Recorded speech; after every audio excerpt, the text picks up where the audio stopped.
Russian researchers in the late 1940s kept 5 people awake for 15 days using an experimental gas-based stimulant. They were kept in a sealed environment to carefully monitor their oxygen intake, so the gas didn't kill them, since it was toxic in high concentrations. This was before closed-circuit cameras, so they had only microphones and 5-inch thick glass, porthole-sized windows into the chamber to monitor them. The chamber was stocked with books, cots to sleep on but no bedding, running water and toilet, and enough dried food to last all 5 for over a month. The test subjects were political prisoners, deemed enemies of the state during World War II. Everything was fine for the first 5 days. The subjects hardly complained, having been promised, falsely, that they would be freed if they submitted to the test and did not sleep for 30 days. Their conversations and activities were monitored, and it was noted that they continued to talk about increasingly traumatic incidents in their past, and the general tone of their conversations took on a darker aspect after the 4-day mark. After 5 days, they started to complain about the circumstances and events that had led them to where they were, and started to demonstrate severe paranoia. They stopped talking to each other, and began alternately whispering to the microphones and the one-way mirrored portholes. Oddly, they all seemed to think they could win the trust of their experimenters by turning over their comrades, the other subjects in captivity with them. At first, the researchers suspected this was an effect of the gas itself. After 9 days, the first of them started screaming. He ran the length of the chamber repeatedly yelling at the top of his lungs for 3 hours straight. He continued attempting to scream, but was only able to produce occasional squeaks. The researchers postulated that he had physically torn his vocal cords.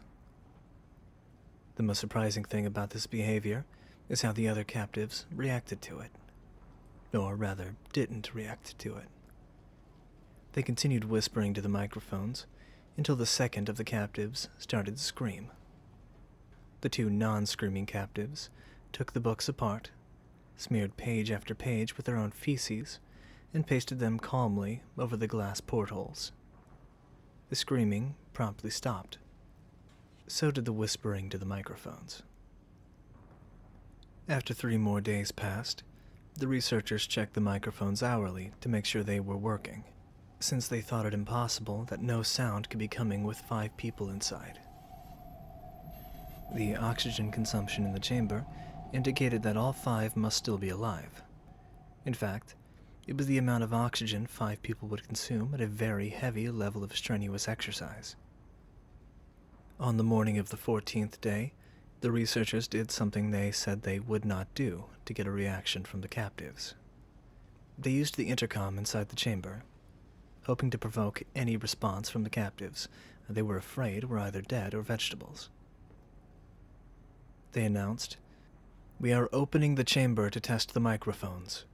Step away from the door and lie flat on the floor, or you will be shot. Compliance will earn one of you your immediate freedom." To their surprise, they heard a single phrase in a calmed voice response. "We no longer want to be freed." Debate broke out amongst the researchers and the military forces funding the research. Unable to provoke any more responses, using the intercom, it was finally decided to open the chamber on the 15th day. The chamber was flushed of the stimulant gas and filled with fresh air, and immediately voices from the microphones began to object. 3 different voices began begging, as if pleading for the life of loved ones to turn the gas back on. The chamber was opened and soldiers sent in to retrieve the test subjects. They began to scream louder than ever, and so did the soldiers when they saw what was inside. 4 of the 5 subjects were still alive, although no one could rightly call the state that any of them were in life. The food rations past day 5 had not been so much as touched. There were chunks of meat from the dead test subjects' thighs and chest stuffed into the drain in the center of the chamber, blocking the drain and allowing 4 inches of water to accumulate on the floor. Precisely how much of the water on the floor was actually blood was never determined. All 4 surviving test subjects also had large portions of muscle and skin torn away from their bodies. The destruction of flesh and exposed bone on their fingertips indicated that the wounds were inflicted by hand, not with teeth as the researchers had initially thought.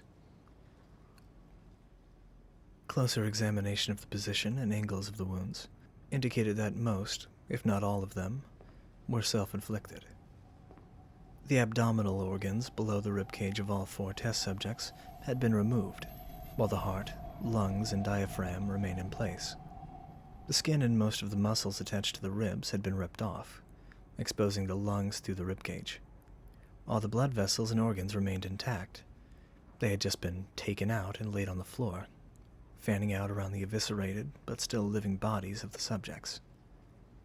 The digestive tract of all 4 could be seen working, digesting food.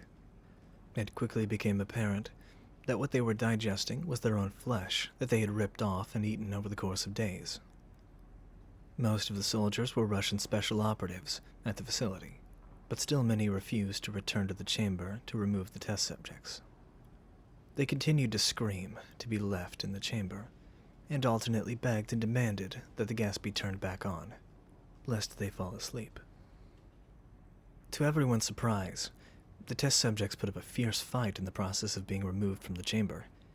One of the Russian soldiers died from having his throat ripped out. Another was gravely injured by having his testicles ripped off, and an artery in his leg severed by one of the subject's teeth. Another 5 of the soldiers lost their lives, if you count the ones that committed suicide in the weeks following the incident. In the struggle, one of the 4 living subjects had his spleen ruptured, and he bled out almost immediately. The medical researchers attempted to sedate him, but this proved impossible.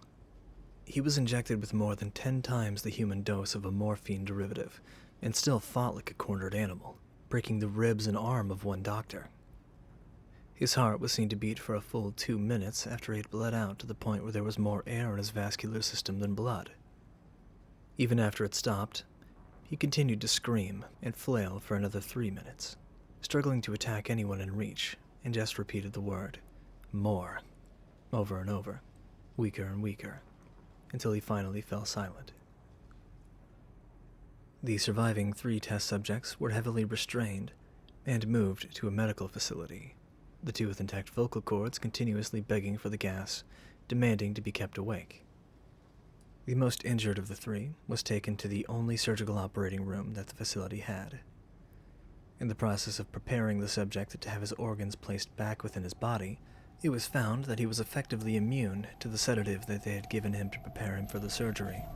He fought furiously against his restraints when the anesthetic gas was brought out to put him under. He managed to tear most of the way through a 4-inch wide leather strap on one wrist, even though the weight of a 200-pound soldier was holding that wrist as well. It took only a little bit more anesthetic than normal to put him under, and the instant his eyelids fluttered and closed, his heart stopped. In the autopsy of the test subject that died on the operating table, it was found that his blood had tripled the normal level of oxygen. His muscles that were still attached to a skeleton were badly torn, and he had broken 9 bones in the struggle not to be subdued. Most of them were from the force his own muscles had exerted on them.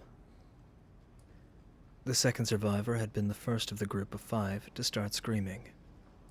His vocal cords destroyed, he was unable to beg or object to surgery, and he only reacted by shaking his head violently in disapproval when the anesthetic gas was brought near him. He shook his head yes when someone mentioned, reluctantly, they try surgery without anesthetic, and did not react for the entire 6-hour procedure of replacing his abdominal organs and attempting to cover them with what remained of his skin. The surgeon presiding stated repeatedly that it should not be medically possible for the patient to still be alive. One terrified nurse assisting the surgery stated that she had seen the patient's mouth curl into a smile several times when his eyes met hers. When the surgery ended, the subject looked at the surgeon and began to wheeze loudly, attempting to talk while struggling. Assuming this must be something of drastic importance, the surgeon had a pen and pad fetched so the patient could write his message. It was simple. Keep cutting. The other 2 test subjects were given the same surgery, both without anesthetic as well, although they had to be injected with a paralytic for the duration of the operation. The surgeon found it impossible to perform the operation while the patient laughed continuously. Once paralyzed, the subject could only follow the attending researchers with their eyes, The paralytic cleared their system in an abnormally short period of time, and they were soon trying to escape their bonds. The moment they could speak, they were again asking for the stimulant gas. The researchers tried asking why they had injured themselves, why they had ripped their own guts out, and why they wanted to be given the gas again. Only one response was given: I must remain awake.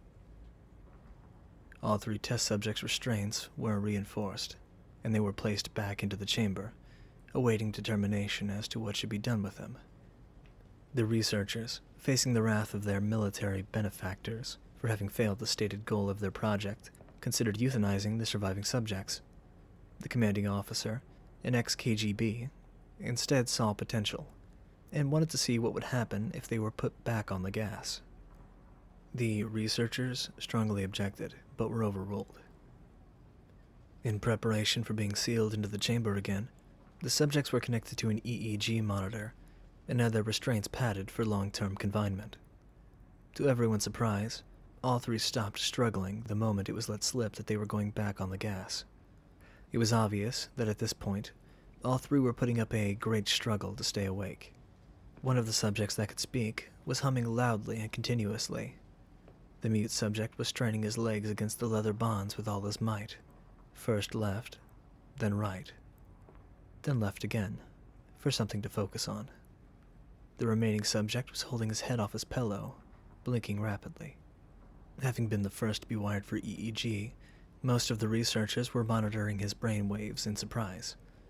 They were normal, most of the time, but sometimes flatlined inexplicably. It looked as if he was repeatedly suffering brain death before returning to normal. As they focused on paper scrolling out of the brainwave monitor, only one nurse saw his eyes slip shut. At the same moment, his head hit the pillow. His brainwaves immediately changed to that of deep sleep, then flatlined for the last time, as his heart simultaneously stopped. The only remaining subject that could speak started screaming to be sealed in now. His brainwaves showed the same flat lines as the one who had just died from falling asleep. The commander gave the order to seal the chamber with both subjects inside, as well as 3 researchers. One of the named 3 immediately drew his gun and shot the commander point blank between the eyes, then turned the gun on the mute subject and blew his brains out as well. He pointed his gun at the remaining subject, still restrained to the bed as the remaining members of the medical staff and research team fled the room. I won't be locked in here with these things. Not with you, he screamed at the man strapped to the table. What are you? He demanded. I must know. The subject smiled. Have you forgotten so easily? The subject asked. We are you. We are the madness that lurks within you all, begging to be free at every moment in your deepest animal mind. We are what you hide from in your bed every night. We are what you sedate into silence and paralysis when you go to that nocturnal haven where we cannot tread. The researcher paused, then aimed at the subject's heart and fired. The EEG flatlined, and the subject weakly choked out, so nearly free.